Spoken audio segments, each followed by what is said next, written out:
ମୋ ଜାଣିବାରେ ବର୍ତ୍ତମାନ ସୁଦ୍ଧା 2 ଜଣ ଲୋକ ନେଇଛନ୍ତି। ଆଜ୍ଞା ଆଉ ଏମିତି ତ ଖାଲି ଆମେ ଦୋକାନ ଖୋଲିକି ବସିଛୁ, କିନ୍ତୁ ଆମର ପ୍ରାର୍ଥୀ ନାହାନ୍ତି। ଆଜ୍ଞା କ'ଣ ତାଙ୍କର ରାଜନୀତି କଥା କହିହେବ ନାହିଁ। ସାର୍ ଯେଉଁ ଡେଟ୍ ଏ ଭିତରେ କେମିତି କ'ଣ? ଆପଣଙ୍କର 3 ତାରିଖ ନୋଟିଫିକେସନ୍ ହେଲା ପରେ ଆଜ୍ଞା ଆମର ଫର୍ମ ବିକ୍ରି ଆରମ୍ଭ ହେଲା। ଆଜ୍ଞା ଆଉ ମାନେ ପ୍ରାର୍ଥୀପତ୍ର ଦାଖଲ କରିବାର ଶେଷ ତାରିଖ ହେଉଛି 10 ତାରିଖ। ଆଜ୍ଞା ଆଉ 10 ତାରିଖ ପରେ 11 ତାରିଖ ଦିନ ଆମର ରହିଛି ସ୍କୁଟିନି। ଆଜ୍ଞା ଏକରୁ ଅଧିକ ପ୍ରାର୍ଥୀ ଯଦି ମାନେ ନମିନେସନ୍ କରନ୍ତି ତାହେଲେ ଆମର ସ୍କୁଟିନି ହେବ।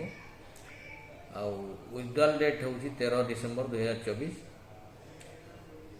ଡେଟ୍ ଅଫ୍ ପୋଲ୍ ନିର୍ବାଚନ ତାରିଖ ହେଉଛି 20 ଡିସେମ୍ବର 2024 ଯଦି ଆବଶ୍ୟକ ପଡ଼େ। ଆଉ ପୋଲିଂ ଟାଇମ୍ ହେଉଛି 9ଟାରୁ 4ଟା ପର୍ଯ୍ୟନ୍ତ। ଆମର କମିଟି ପ୍ରକୋଷ୍ଠ 54 ନମ୍ବର ରୁମ୍ରେ ପୋଲିଂ ହେବାର ବ୍ୟବସ୍ଥା କରାଯାଇଛି। ଆଉ ଇଲେକ୍ସନ୍ ପ୍ରୋସେସ୍ କମ୍ପ୍ଲିଟ୍ର ତାରିଖ ହେଉଛି 24 ଡିସେମ୍ବର 2024। ଆଜ୍ଞା ଆଉ ଯଦି ସେମିତି ଆପଣଙ୍କର ଯଦି କ୍ୟାଣ୍ଡିଡେଟ୍ ଯଦି ସିଙ୍ଗିଲ୍ କ୍ୟାଣ୍ଡିଡେଟ୍ ହେଲେ ଆଜ୍ଞା ତାହେଲେ ଯେଉଁଦିନ ୱିଥଡ୍ରଲ୍ ସେଇଦିନ ହିଁ ଆମର ରେଜଲ୍ଟଟା ଡିକ୍ଲେୟାର ହେବ। ସାର୍ ବର୍ତ୍ତମାନ ସୁଦ୍ଧା 2 ସେଟ୍ କିଣିଛନ୍ତି? 2 ସେଟ୍ ଦିଆହେଇଯାଇଛି, ମାନେ ବିକ୍ରି ହେଇଛି। ପାର୍ଟି ତରଫରୁ ନା ଲୋକେସନ୍? ନାଇଁ, ପାର୍ଟି ତରଫରୁ ମୁଁ କହିପାରୁନି, ପବ୍ଲିକ୍ ତରଫରୁ ନିଆଯାଇଛି।